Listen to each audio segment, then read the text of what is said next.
Market లో invest చేసి మీ డబ్బులు డబుల్ చేసుకోవాలనుకుంటున్నారా? సుందరరామిరెడ్డి గారి లైవ్ సెమినార్ కి అటెండ్ అవ్వండి. నమస్తే రమగారు. నమస్తే జయ.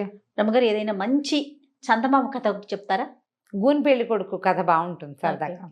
చూడండి, మనకి పాత దేవాలయాలు చూడాలంటే భలే ఆసక్తిగా అనిపిస్తుంది కదా, అట్లా పాత కథల మీద ఆసక్తి ఉంటుంది. అవును. పూర్వం ఒక రాజుగారు ఉండేవారు, శూరసేనుడు. ఈ శూరసేనుడికి భార్య గతించింది, ఒక పిల్ల మాత్రం ఉండేది, ఇందుమతి అమ్మాయి పేరు. బాగుంది. ఇలా చాలా యాక్టివ్, అన్నీ తెలుసుకోవాలి పిల్ల. ఈ ఇందుమతికి ఒక దాది ఉండేది, ముసలవ్వ, ఒక మీడియం ముసలితనం అనమాట. పిల్ల ఏది అడిగినా చెప్పేది. అదేమిటి, ఇదేమిటి, ఇదేమిటి, దీన్ని ఏమంటారు, ఇది అక్కడ ఎందుకు లేదు. పిల్లలకు బోళ్ళని శంకలు వస్తుంటాయి కదా, అసలు శంకలు చాలా ఎక్కువ, ప్రశ్నలు ఎక్కువ. అయితే ఏమైంది, ఒకసారి తోటలో తిరుగుతున్నారు. పిల్ల ఒక 7 ఏళ్ల పిల్ల, అప్పటికి 7 ఏళ్ల పిల్ల తిరుగుతుంటే దానికి తొండ ఒకటి చెట్టు మీద పాకుతూ కనపడింది. దానికి బుడతలు, చిలకలు అవన్నీ తెలుసు. అదేమిటిది అది అని అడిగింది. అదేం చెప్పిందంటే, దీన్ని తొండ అంటారు, ఇది వరకు కొండలంత ఉండేవిటి అవి, అయితే భూదేవి వీటి బరువుని మొయ్యలేకపోతున్నాను అని బ్రహ్మదేవుడికి మొరపెట్టుకుంది. అందుకని అవి సైజు పెరగకుండా అంతే ఉండేలాగా చేశాడు. పుట్టినప్పుడు ఇంత ఉంటుంది, తర్వాత ఇంత అవుతుంది, అంతే ఉంటుంది. తొండ ముదిరితే ఊసర వెళ్ళి అవుతుంది అంటారు, ఊసర వెళ్ళి కూడా అంత అవ్వదు, అది కూడా అంతే ఉంటుంది అని చెప్పింది. చెప్పేసరికల్లా ఆ తొండని పుచ్చుకుని ఆడుతూ ఉండేది. పుచ్చుకునేది. పిల్లలు చిన్నతనంలో భయమే ఇది కదా. ఏం చేసింది, వాళ్ళ నాన్న మంత్రులు అందరూ కూర్చొని మాట్లాడుకుంటుంటే ఈ తోటలో నుంచి ఓ తొండ పిల్లని పుచ్చుకెళ్ళి ఆ చేతి మీద అటు ఇటు పోతే కిలకిల్లాడుతూ తీసుకెళ్ళి నాన్న ఒళ్ళో పడేసింది. నాన్న అదాట బల్లి తొండ అవి మీద పడితే కంగారు పడరు, ఆయన లేజా అని కంగారు పడ్డాడు, గోలు పెట్టేశాడు. పిల్లడికి అంత చిన్న తొండకి భయపడతావేంటి నాన్న, నీకు ధైర్యం లేదా అంది. ఆయన కొళ్ళు మండిపోయింది, కోపం వచ్చేసింది. కూతురు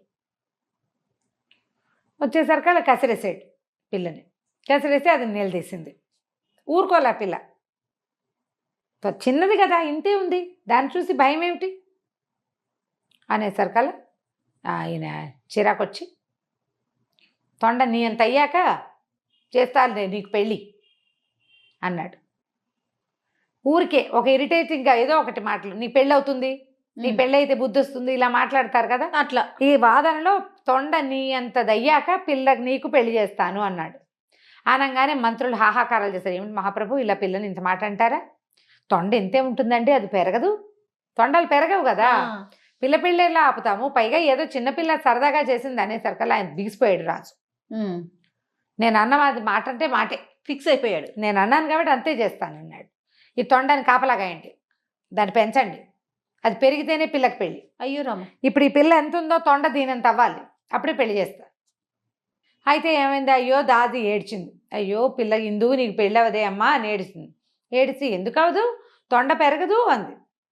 అనేసరికల్లా బ్రహ్మదేవుడి శాపం, ఆ తొండలు పెరగవమ్మా, ఇంతే ఉంటాయి అంటే, సరే బ్రహ్మదేవుడికి దండం పెడతా అని రోజు బ్రహ్మదేవుడా నాకు పెళ్ళి అవ్వాలంటే ఈ తొండ పెరగాలి అని దండం పెట్టేది. ఆ బుడ్డది పెడితే పెట్టగా విచిత్రంగా ఈ తొండకి ఏదైనా ప్రాబ్లమో లేకపోతే బ్రహ్మదేవుడే ఇది ఈ పిల్ల మొర విన్నాడో తెలియదు, కానీ ఆ తొండ ఇంత పెరిగిపోయింది. అది పెరిగేసరికల్లా బాగా పెద్దదైంది, తొండ పెద్దదైపోయింది, పిల్ల పెద్దదైంది. పిల్లకు 15-14 ఏళ్ళు వచ్చాయి. 14 ఏళ్ళు వస్తే పెళ్లి చేస్తారు కదా, 15 ఏళ్ళు వస్తే అబ్బో పిల్ల పెద్దదైపోయినట్టు. సరే, అక్కడి నుంచి మంత్రులంతా చూసుకుని, మహాప్రభు అమ్మాయికి స్వయంవరమో కళ్యాణపు పత్రికలు పంపటమో చేయొచ్చు, తొండ బాగా పెద్దదైందండి అన్నారు. అనేసరికల్లా రాజుగారికి ఆయన అనేసాడు, కానీ ఒక 6 నెలలు పోయేసరికి ఆయనకే దిగులు పుట్టింది. అయ్యో పిల్లకి పెళ్లి కాదు, ఎట్లాగరా దేవుడా అని. కొంచెం తొండ పెరుగుతుంటే సంతోషపడ్డాడు. ఇంత మటుకు వచ్చాక ఏమన్నాడు, సరే ఆ తొండని చప్పి దాని గుండెని చీల్చండి, గుండెని తీసి బయట పెట్టండి, అది ఏ జంతువు గుండో ఎవడు చెప్తాడో వాడికిచ్చి నా పిల్లనిచ్చి పెళ్లి చేస్తా. తొండ గుండెకాయని తొండది అని ఎలా గుర్తిస్తారు, దిక్కుమాలిన ఇది కదా, పిచ్చిరాజు.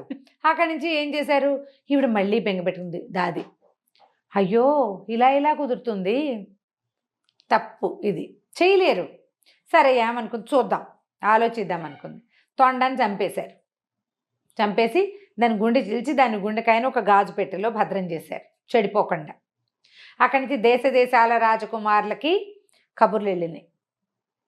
వచ్చిన రాజకుమారులు అందరూ సూపర్లు.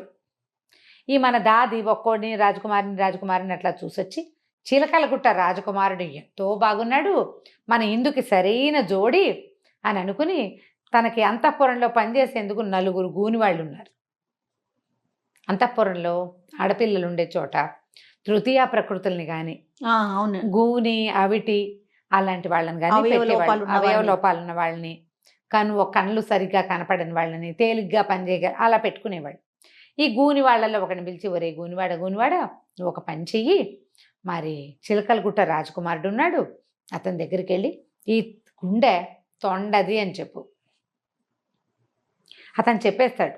మన రాజకుమార్తెకి వాడికి పెళ్ళైపోతుంది, పిల్లకి పెళ్లి గండం లేకుండా తప్పిపోతుందిరా, చిన్నప్పటి నుంచి బెంగ పెట్టుకున్నాను అంటే గూనివాడు నీకు బోల్డ్ అంత డబ్బిస్తా, నీకు ఏది కావాలంటే అది ఇప్పిస్తా, అసలు రాజకుమార్తో పాటు మనం వెళ్ళిపోదాం, ఆ రాజ్యం ఇంకా పెద్దది, హాయిగా ఉండొచ్చు, అరణపు వాడంటే మనకేం పనులు ఉండవు, మన పిల్ల పనులే మనం చేసుకోవచ్చు అని వాడిని ఒప్పించింది. ఒప్పుకున్నాడు. వెళ్తానని చెప్పాడు. కానీ వాడు వెళ్ళల. ఇప్పుడు రాజకుమార్తెని పెళ్లి చేసుకునే ఏకైక రహస్యం ఏమిటి? ఆ డబ్బాలో ఉన్న గుండెకాయ తొండది అని చెప్పడం. ఆ రహస్యం చెప్తే చిలకలు గుట్టవాడెందుకు, తన్నైనా చేయాల్సిందే పెళ్ళి. నేనే చెప్పి రాజునవచ్చుగా, కొత్త రాజుగారి ఇంట్లో గూని పనివాడిగా నేను ఎందుకు ఉండాలి అంతఃపురంలో? రాజు ఎవరికైనా ఇచ్చి పెళ్లి చేస్తాడు, అది నేనే చెప్పాలని భావించి వెళ్ళకుండా ఊరుకునేసరికల్లా మర్నాడు సభలో అందరినీ కూర్చోబెట్టారు. ఆ గుండెకాయ తీసుకొచ్చి అక్కడ పెట్టారు. ఇది ఏ జంతువుదంటే ఎవ్వరూ చెప్పలేకపోయారు. ఈ గూనివాడు అన్నాడు, మహారాజా నేను కూడా ప్రయత్నించచ్చా అంటే ఎవరైనా ప్రయత్నించచ్చు అన్నాడు. నువ్వు పనివాడివి, నువ్వెందుకు ప్రయత్నిస్తావు అనలా. అనకపోయేసరికల్లా ఆ అబ్బాయి ఏమో చెప్పేశాడు. ఆ గూని అబ్బాయి హంప్ అనాలి, ఈ హంప్ కాస్త చెప్పేసరికల్లా ఇంకేముంది, రాజుగారు ఈ ఏ జంతువు గుండెకాయ అయితే వాడికి ఇచ్చి పెళ్లి చేస్తాను చెప్తాడో పెళ్లి చేస్తానని చెప్పాను కాబట్టి మాట అంటే మాటే. ఇక్కడ మాత్రం పట్టుకున్నాడు. మాట అంటే మాటే కాబట్టి పెళ్లి నిశ్చయమైపోయింది. రాజకుమారులందరూ తెల్లబోయారు. వివాహం చూసి వెళ్ళండి మీరంతా అని అందరికీ సకల రాజ మర్యాదలు చేశారు. ఈవిడేమో తెల్లబోయింది. ఊరు విడి దుంపదేగా, త్రాష్ట్రుడు ఇంత పని చేశాడు, ఇప్పుడు ఈ పనివాడు, పైగా గూనివాడు, పిల్లేమో అందమైన పిల్ల, దానికే ఇష్టమైతే వేరే కథ. వీడు దొంగ, ముందు వాడు ప్రవృత్తి సరైంది కాదు, వాడిది ప్రవృత్తి మంచిది కాదు. ఆవిడ ఏం చెయ్యాలో తెలియలా. సరే ఏమైంది, సరే పెళ్ళికి ఒప్పేసుకున్నారు. ఈ అంతఃపురంలోకి గూనివాడు వస్తుంటే ఆ మిగిలిన ఫ్రెండ్స్ ఉన్నారు కాబట్టి మొత్తం 4 కదా, వాళ్ళందరూ నన్ను అడిగారు, ఏరా నువ్వు రాజకుమారిని పెళ్లి చేసుకుంటున్నావు, మరి మాకు తగిన బహుమానాలు ఇవ్వు, మనం అందరం స్నేహితులం కదా అనేసరికి నేను రాజు అవుతున్నాను, మీతో నాకు స్నేహం ఏమిటి, పోపండి అన్నాడు.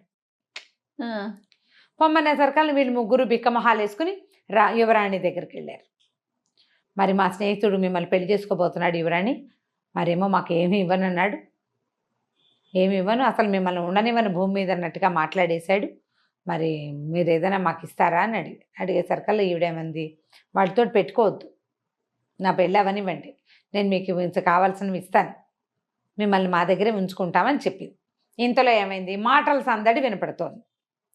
రాజుగారు పెళ్లి కొడుకు అంటే ఆ హంప అబ్బాయి ఇద్దరు వస్తుంటే ఈవిడేం చేసింది, అంతఃపురానికి ఈ అమ్మాయి ఉన్న గదికి ఒకటే తలుపు ఉంది, వీళ్ళని ఇంకో చోటకి పంపలేక పెద్ద భోషాణం పెట్టుంటే, ఒరే మీరు 3 ఇందులో దాక్కోండి, మా నాన్నను అతను చూశారంటే ఏమంటారోను అని ఎక్కిచ్చింది, మూత పెట్టేసింది.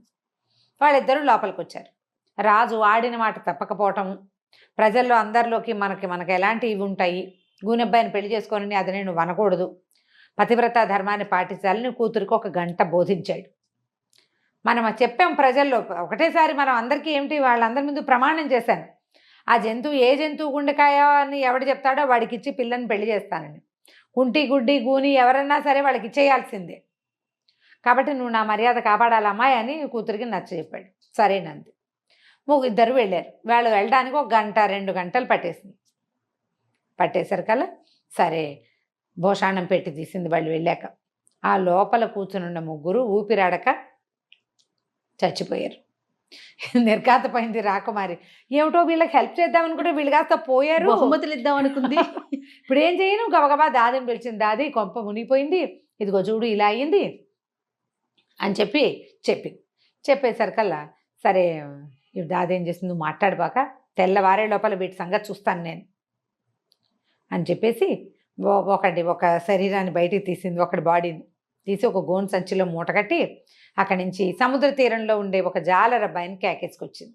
అబ్బాయి, నువ్వు చాలా బలశాలివి, మరి ఇక్కడ ఒక చిన్న ప్రమాదం జరిగింది, రాజుగారికి ఇప్పుడు పెద్దని అమ్మాయి గారి పెళ్ళి, తెలిస్తే బాగుండదు, నీకు ఎత్తుకెత్తు ధనం ఇప్పిస్తా రాజకుమారి చేత, ఈ మూటను సముద్రంలో పారేసి వచ్చాయి, పారేసి మళ్ళీ అంతఃపురానికి రా అని చెప్పింది. ఆ మూట మోసుకెళ్ళాక ఏం పారేస్తున్నారో చూద్దామని మూట తీశాడు.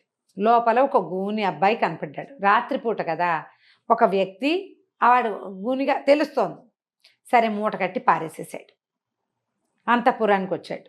అక్కడ మళ్ళీ ఇంకో మూట కనపడింది. పారేసిన మూట మళ్ళీ వచ్చింది. ఏంటబ్బా విచిత్రం అనుకుని రెండోది కూడా పట్టుకెళ్ళాడు. అప్పుడు దాది ఏం మాట్లాడలా, ప్లాన్ అది. అదే అదే అదే. అక్కడి నుంచి వాడు పారేసి మళ్ళీ వచ్చాడు అంతఃపురం. మళ్ళీ కనపడింది మూడో మూట. ముగ్గురు కదా, మూడో మూట.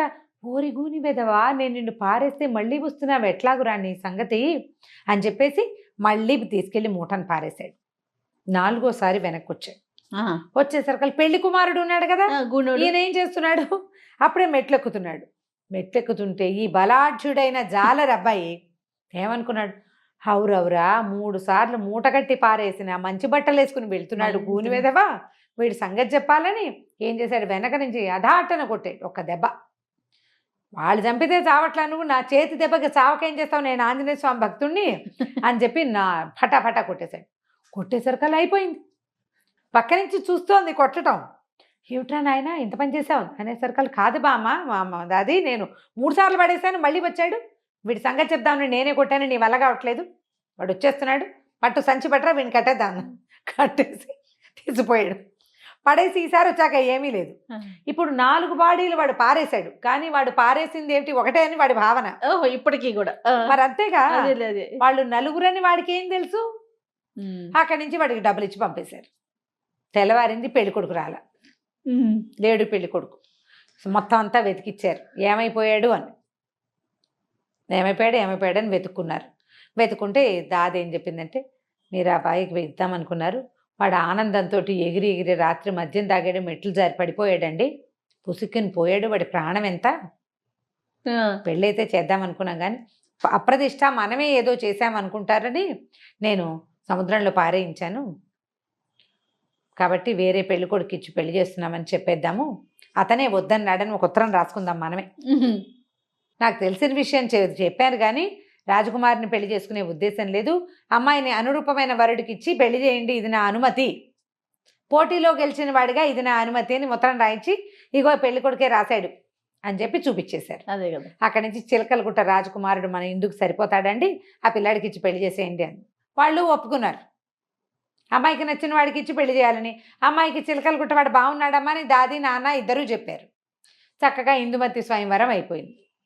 నలుగురు కాస్త అత్యాశ పడ్డందుకు, ఒకడు ఆశపడ్డందుకు పాప మిగిలిన వాళ్ళు కూడా పోయారు. వాళ్ళు ముగ్గురు కూడా పోయారు. ఇది హాస్య కథగానే తీసుకోండి, కానీ అంతకంటే ఇంకో రకంగా ఆలోచించండి. అంతే కథ కంచికి చాలా బాగుందండి. దాది ఐడియా సూపర్. అదే. రైట్ రమ్మ గారు, నమస్తే. నమస్తే.